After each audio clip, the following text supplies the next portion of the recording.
नमस्कार दोस्तों, स्वागत है आपका मेरे यूट्यूब चैनल पे। किसी भी सोशल मीडिया पे आप देख रहे हो तो आज समय हो गया है 12:23, 20 दिसंबर शनिवार।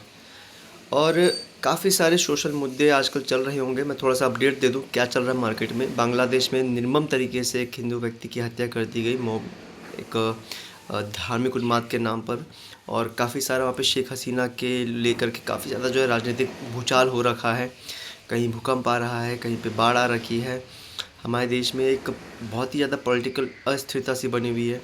ठीक है, Manipur, Tripura, north east side में जो है कुछ आतंकवादी हमले भी हो रहे हैं और कुछ बड़ा होने की उम्मीद है। तो मैं एक ही रिक्वेस्ट ये करूँगा कि 25 दिसंबर, 1 जनवरी, 31 दिसंबर और किसी भी ऐसे मोमेंट पे जहाँ पे बहुत भीड़ होने की संभावना है, थोड़ा सा बाहर जाने से बच्चे, खासकर नॉर्थ ईस्ट वाले लोग और नॉर्थ ईस्ट वाले जितने भी क्षेत्र हैं, पूर्वी पूर्वांचल के लोग, क्योंकि वहाँ पे स्थिति थोड़ी सी चीज़ें ठीक नहीं चल रही है। बांग्लादेश साइड की तरफ, बंगाल में भी SIR को लेकर के काफ़ी कुछ इशू हो रहा है। अच्छा, एक बात मैं ये कहूँगा अपने सारे भाइयों और बहनों को, मित्र, सखा, सखी, कुटुंब, स्वजन, मित्र मंडली, तमाम तरह के गुरुओं को, कि आज जिसके पास एक प्लेटफॉर्म है जहाँ पे बहुत सारे लोगों को सुनने की सुविधा मिलती है और जहाँ पे मोनोपोली जैसे टेलीविज़न न्यूज़ नेटवर्क ऐसा क्षेत्र है कि अगर हमें कुछ वहाँ देखना है तो हमें क्या देखना है इसके लिए हम किसी को बोल नहीं सकते। हमारे पास ऑप्शन ज़रूर है, लेकिन हम ये किसी को सजेशन नहीं दे सकते कि भाई इस तरह की चीज़ें मत दिखाओ, ये चीज़ सही नहीं है, ये चीज़ सही नहीं होनी चाहिए, ये खबर क्यों दिखाते हो, वो खबर क्यों नहीं दिखाते। ऐसा कोई मापदंड नहीं बना हुआ है, और यदि बना भी हुआ है तो शायद हमें पता नहीं है। जैसे दूरसंचार माध्यम के मंत्री होंगे या उसके नीचे डिपार्टमेंट होंगे, बहुत लंबा सिस्टम होता है। मेल करो, फ़ोन करो, जाओ मिलो, बताओ उनको कि यार ऐसी ऐसी चीज़ें नहीं है।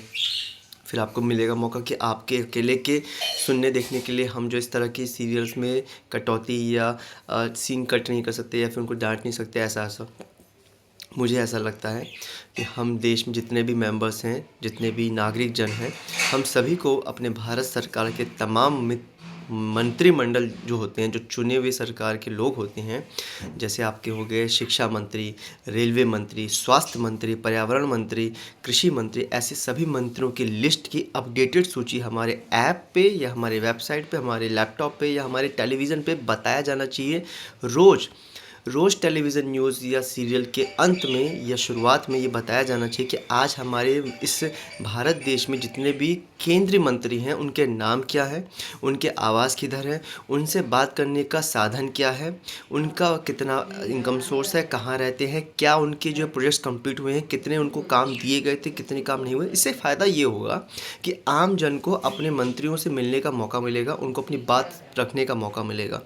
अभी जो है हाल ही में एक अरावली पर्वत वाली घटना हुई है, आपने सुना होगा कि माननीय याद रखिएगा एक बात मैं आपको बताऊं, काफ़ी सारे लोग देश में ऐसे होते हैं जिनको अपना काम निकालना होता है, तो वो मंत्री और जितने भी सम्मानित मंत्री होते हैं और जितने भी जो है सम्मानित मंत्री नहीं होते, फिर भी उनके आगे जो है माननीय, रिस्पेक्टेड, श्री श्री, बहुत तरह के जो है सम्मानजनक शब्दों को लगा करके चाटुकारिता की आड़ में अपनी फ़ोटो ले लेते हैं, अपना काम निकलवाते हैं और झूठा जो है एक प्रशंसा या फिर दिखावा वाला सम्मान करते हैं ताकि उनका काम निकल जाए।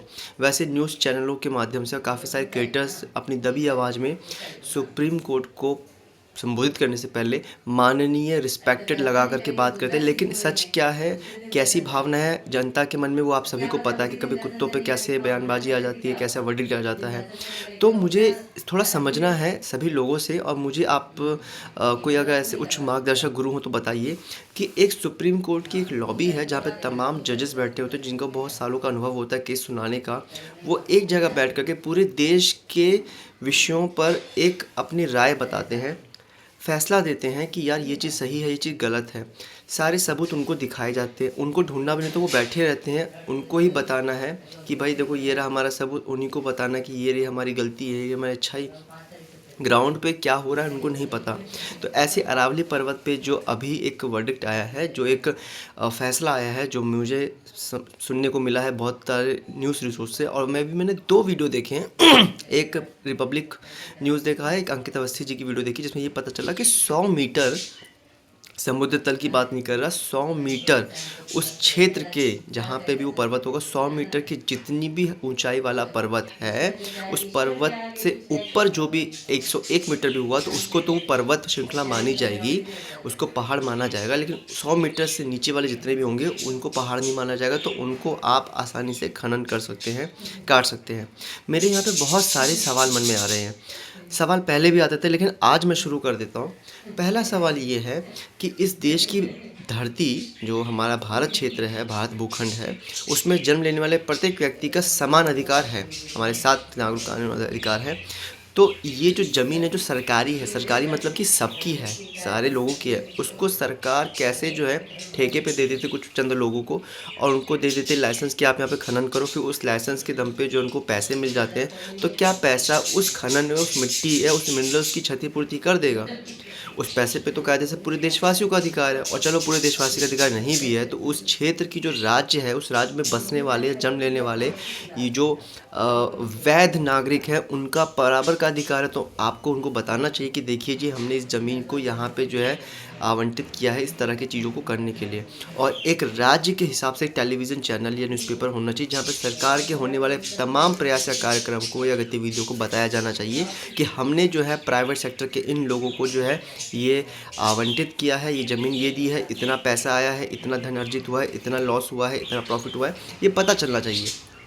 क्योंकि चुनी हुई सरकार तो नागरिकों से है, तो नागरिकों को क्यों नहीं बताते? क्यों ये अहम पाल लेते कि हम तो राजा हैं, हम तो जो ही हमारी सरकार है, हमें अपना अपना। और आप एक देखिएगा, एक आश्चर्यजनक एक बात है कि जो भी सरकार या गवर्नमेंट में नेता पार्टी या सत्ता से जुड़े हुए लोग होते हैं, उनको किसी भी तरीके से बिजनेस नेटवर्क अगर मिलता है तो बहुत आसानी से उनका व्यापार जो है कई गुना बढ़ जाता है। उसका कोई स्टैटिस्टिक्स नहीं समझ आता, उसका कोई ग्रोथ पैरामीटर समझ नहीं आता, वो कौन सा ऐसा कृपा मिल जाता है, वो आपको सोचने की ज़रूरत है। और देश के नागरिकों को समझ में आना चाहिए, पता होना चाहिए। किसी से संबंध स्थापित करना कोई बुरा नहीं, मधुर संबंध सबको बनाना चाहिए और अच्छी मित्र मंडली सबकी होनी चाहिए। लेकिन गवर्नमेंट के लोगों से जुड़ करके इतनी जल्दी प्रॉफिट कैसे हो जाता है? खैर, हम अरावली के मुद्दे पे फिर वापस आते हैं कि 100 मीटर से नीचे के पहाड़ जो भी होंगे उनको काट दिया जाएगा, खनन कर दिया जाएगा। मेरे इस 12 ज्योतिर्लिंग की यात्रा में 28 मई से लेकर के अभी आपका जो है मैंने जगन्नाथपुरी करी है, और 15-17 अक्टूबर को मेरा हो गया था केदारनाथ। तो पिछले 4 दिन पहले, यानी कि आज हो गया हमारा 20 तारीख, 16-17 तारीख तक जगन्नाथपुरी हो गया था। 28 मई से 16-17 तारीख तक 12 ज्योतिर्लिंग 4 धाम हमने करे, जिसमें मैंने बहुत जगह, जैसे मध्य प्रदेश देखा, महाराष्ट्र देखा। वहाँ पे खनन माफिया जिसे कह सकते हैं, अब वो खनन माफिया थे या सरकार द्वारा लाइसेंस प्राप्त वो लोग थे जिनको आवंटित या खनन करने की अनुमति प्रदान की गई थी, ये दूर से ट्रेन की खिड़की से पता नहीं चलेगा। लेकिन मैंने ऐसे बहुत सारे पहाड़ देखे हैं दोस्तों, जिसकी जो है खुदाई हो रही थी, जहाँ पे जो है कटाई छटाई, मिट्टी रेता, नदियों से मिट्टी रेता लिया जा रहा था, बड़े बड़े ट्रक और क्रेन जो है बहुत अच्छे से हो रहे थे। तो मेरा तमाम देशवासी विद्यार्थियों से अनुरोध है कि जितने भी लोग ही जो ये कर रहे हैं ना, तैयारियां कर रहे हैं, आप तैयारियां ना करते हुए एक और बैकअप लेके ये चलिए कि देखिए कि वो जो रोड खनन माफिया, क्रेन वगैरह है, इतने हल्के, स्वीट, मधुर, बच्चा मत बने के रहिए। जाइए, पता करिए कि मार्केट में ये लोग कैसे काम कर रहे हैं, किस तरीके से इनको लाइसेंस मिला खनन करने का या माफियागिरी करने का या वो करने का। इसमें बहुत पैसा है। पैसा मतलब ये समझिए कि प्रॉफिट मार्जिन जो है as compare to any job या बिज़नेस बहुत ज़्यादा है। लेकिन काफ़ी हद तक ये लोग जो है सरकार के कानून को पालन ना करते हुए अवैध तरीके से पैसा कमाते हैं। अब ये वहाँ के लोगों को समझना चाहिए। मैंने एक चीज़ नोटिस करा है कि जो भावना कुछ लोगों में थी पहले, बहुत सारे लोगों में थी, आज कुछ लोगों में है कि ये मेरी मिट्टी, मेरी ज़मीन, मेरी धरती, मेरा पहाड़, मेरी हवा, मेरी सांस। आज जो है लोग जो है इसको एज ए किराए के जैसे देख रहे हैं, क्योंकि कोई भी व्यक्ति के प्रति मन में, उनके प्रति बहुत कम लोगों में ऐसा मातृ प्रेम, देश प्रेम रह गया है। वो खुल के विरोध नहीं कर पा रहा है, वो मन ही मन जो चिढ़ रहा है, किलस रहा है और संकोचित हो रहा है, भयभीत हो रहा है। वो बता नहीं रहा है कि यार मुझे ये बुरा लग रहा है, मुझे अच्छा नहीं लग रहा है। तो मेरी ये जो वीडियो है, मेरी जो ये आवाज़ है, ये तमाम उन लोगों के लिए है जिन्हें इन बात से आपत्ति है कि देश के प्राकृतिक संसाधन का चयन का फैसला कोई सरकार कैसे कर सकती है, कोई कोर्ट कचहरी कैसे कर सकती है। उनको देश के नागरिकों को बताना होगा, उनसे अनुमति लेनी होगी, क्योंकि उन नेचुरल रिसोर्स पे सभी का समान एक अधिकार है। और हमारे देश की मिट्टी, धरती आप 100 मीटर से नीचे करो, इसके क्या क्या कॉन्सिक्वेंस होंगे, क्या क्या दुष्परिणाम होंगे, ये काफ़ी सारी वीडियोस में है, लेकिन मैं एक शॉर्ट में सारांश में बता देता हूँ कि जो रेगिस्तान है वो रेगिस्तान बढ़ सकता है। नेचुरल रिसोर्स का जो है बहुत बड़ा अभाव होने वाला है। अभी तो वैसे ही कोयला खुद खुद के जो उसकी हालत ख़राब हो गई, कितना कोयला डेली यूज़ हो रहा है कुछ पता नहीं चलता, बस यूज़ हो रहा है। और मेरी तमाम शहरवासियों से एक अनुरोध है कि आप लोगों के पास यदि घर परिवार है, मकान है, तो एक्स्ट्रा फालतू में मकान बनाने के बजाय उसी मकान में जो अपने आप को यूज़ करो, क्योंकि आप जो एक्स्ट्रा मकान बनाते हो उसमें जो मिट्टी, पत्थर, कंकड़ वगैरह लगता है वो किसी पहाड़ को खोदने के बाद होता है, जिससे भौगोलिक स्थिति जो है प्रभावित होती है। ये एक बहुत ही बड़ा एक नेचुरल कंसर्न है हमारे लिए। अब कोर्ट कचहरी का जो ये मुद्दा आया है, जो ये फैसला आया है, आप ये देखो कि कितना सही है ये वही बात होगी कि 5 फुट से नीचे जो भी व्यक्ति हैं उनको जो है सुप्रीम कोर्ट कह रहा है कि हम आपको इंसान नहीं मानेंगे, और 5 फुट से ऊपर जो भी हम उनको इंसान मानेंगे। तो ये अधिकार या ये परिभाषा ये कैसे तय हो गई कि 100 मीटर से नीचे जो है पहाड़ नहीं है और 100 मीटर से ऊपर पहाड़ माने जाएंगे? भाई वो तो किसी का आश्रय स्थल है, वहाँ पे तो बहुत सारे जीव जंतु वहाँ पे रहा करेंगे, रहते होंगे। आप अपने निजी स्वार्थ के लिए, इस धरती पर सभी का समान अधिकार है, तो कैसे सिर्फ मनुष्यों के घर बनाने के लिए, मकान बनाने के लिए, उन पत्थरों की आवश्यकता के लिए आप पहाड़ को तोड़ सकते हो? और क्या आप बता सकते हो कि इन पहाड़ों को तोड़ने के बाद, ये 100 मीटर से नीचे आपने जो दे दी है, इनको तोड़ने के बाद जो है क्या मनुष्यों की भूख ख़त्म नहीं होगी? फिर किस पहाड़ को ढूंढोगे? अगर ये टूट गए तो फिर और कहाँ से लाओगे पहाड़?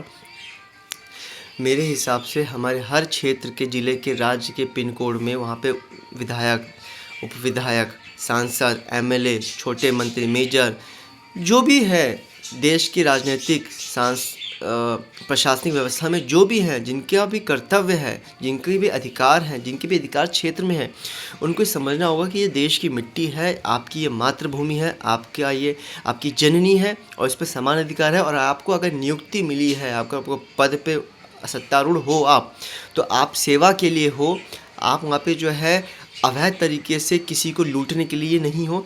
एक दृश्य देखा था मैंने, वो दृश्य मैं आपको बताता हूँ कि एक कुत्ते की मृत्यु हो गई थी। एक डॉग मदर थी और उसको सड़क पे जो है कोई कुचल के चला गया, और उसके बच्चे जो है दूध पी रहे हैं। फिर दूध पी रहे हैं, साथ ही साथ जो है कोई चील आ जाता है, उसको जो है नोच खसोट के खा रहा है।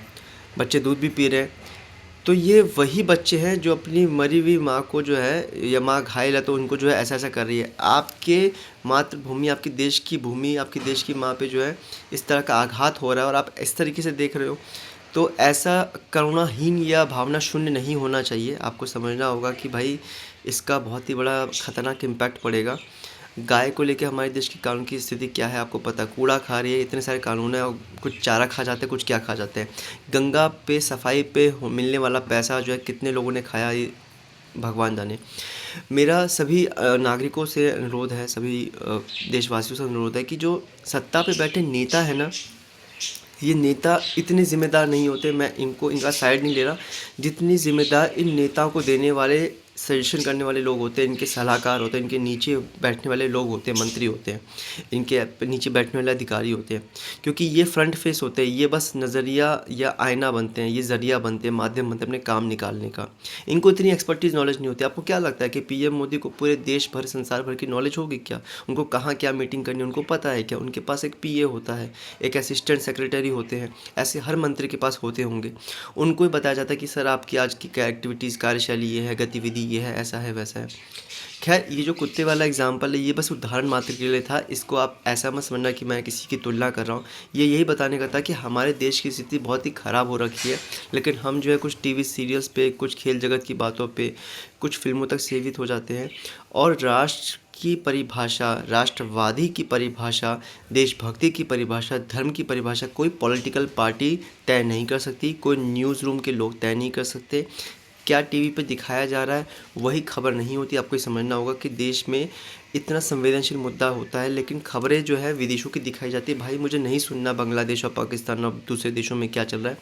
आप केंद्र में बैठे हो, आपको पूरे देश भर की मीडिया, देश भर के राज्यों से देखा जा रहा है।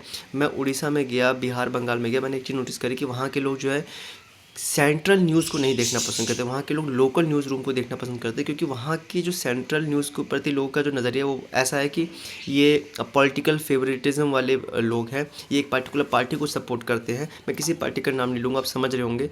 तो जो क्षेत्र स्तर की घटना है वो खबर वंचित हो जाते हैं केंद्र के न्यूज़ मीडिया रूम वाले, जो नोएडा और दिल्ली में आपने नोटिस किया होगा न्यूज़ मीडिया रूम वहाँ पे बने हुए हैं, कुछ मुंबई में भी बने हुए हैं। देश की मीडिया का धर्म ये होता है कि भाई आप जितने भी मुद्दे हो रहे हैं उनको आप बताओ, लेकिन ये पीड़ा जो है आज कंटेंट क्रिएटर्स ने उठा ली है। कुछ फेसबुक पे हैं, कुछ इंस्टाग्राम पे हैं, कुछ ट्विटर पे हैं, कुछ यूट्यूब पे हैं, वो स्वतंत्र पत्रकारिता कर रहे हैं। ऐसे काफ़ी सारे लोग स्वतंत्र पत्रकारिता करते हैं। काफ़ी सारे एसपी, एसडीएम और पुलिस वाले जो है ऐसे अपने अ, अधिकारों को लेकर के काम करते हैं, जो कर्तव्यनिष्ठ होते हैं, लेकिन उनको जो अपनी जान से हाथ धोना पड़ता है। जो ऐसे आपराधिक लोग हैं उन पे जो है आघात हत्या या उनको जो है मरवा देते हैं। ऐसा न्यूज़ सुनने में आता है कि कहीं से उनको जो है पकड़वा दिया, उनको जो है उनके साथ गलत करवा दिया।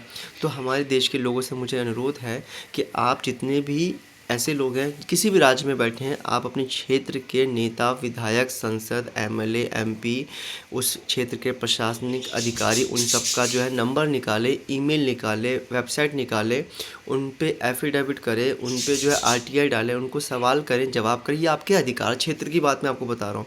इसमें कहीं से भी कोई ये नहीं है कि हम हिंसा कर रहे हैं, हम प्रोटेस्ट कर रहे हैं। There is no need of doing any हिंसा एंड प्रोटेस्ट, उससे कोई फ़ायदा नहीं है। आप कानून के हिसाब से ही काम करिए, और कानून के हिसाब से काम करने पर उनको मजबूरन आपको जवाब देना पड़ेगा, नहीं तो उनको अपना पद त्यागना पड़ जाएगा। क्योंकि आपने जो है एक सही तरीके से अपनी बात रखी है, सही तरीके से अपनी बातों को पूछा है। तो मेरा अनुरोध है कि आप सबसे पहले आरटीआई डालने के बारे में सीखिए, आप एफिडेविट डालने के बारे में सीखिए। अच्छे वकील, अच्छे गुरु, पद प्रतिष्ठा प्राप्त जो रिटायर्ड लोग हैं, जो एमएलए, एमपी रिटायर्ड हैं, या फिर पुलिस में रिटायर्ड है, जो जज में रिटायर्ड है, जो वकील से रिटायर्ड है, जो सम्मान उनको नहीं मिल पा रहा है, जिनको अभी कोई पद नहीं मिल पा रहा है, जो वंचित हैं कोई सरकारी या समाजनिष्ठ काम करने के लिए, उनसे जो है ज्ञान अनुभव लीजिए, कि उनसे पता करिए कि कैसे हम जो है इस तरह के फेवरेटिज्म या फिर एक पक्ष जो भी जजमेंट आ रहा है उन पे कैसे हम विरोध कर सकते हैं, कैसे अपनी बात पहुंचा सकते हैं। क्योंकि अभी क्या हो रहा है कि कुछ लोगों की बात को सुन करके ही जो है एक तरीके से उनके हित में बातें बता दी जाती है। चाहे SC ST का कानून हो या चाहे कोई ऐसा कुछ भी हो, हमसे नहीं पूछा जा रहा है, देश की जनता से नहीं पूछा जा रहा है कि उनको क्या चाहिए, उनको क्या सीखना है, उनको क्या उनके हित में है। आज एक बात ये मान लीजिए कि कोर्ट में सुनाए गए सारे फैसले जो है देश के हित के लिए हों, ये ज़रूरी नहीं।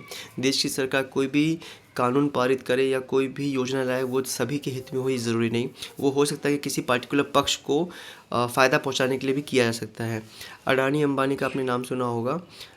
इन लोगों के हित में ध्यान में रखते हुए काफ़ी सारे कानून बनाए गए, काफ़ी सारे फेवरेटिज्म वाली योजनाएं पारित किए गए, और भागलपुर में काफ़ी सारे ज़मीन को जो सस्ते दामों में बेचा जा रहा है, ऐसा कुछ भी न्यूज़ में आया था, आपने देखा होगा।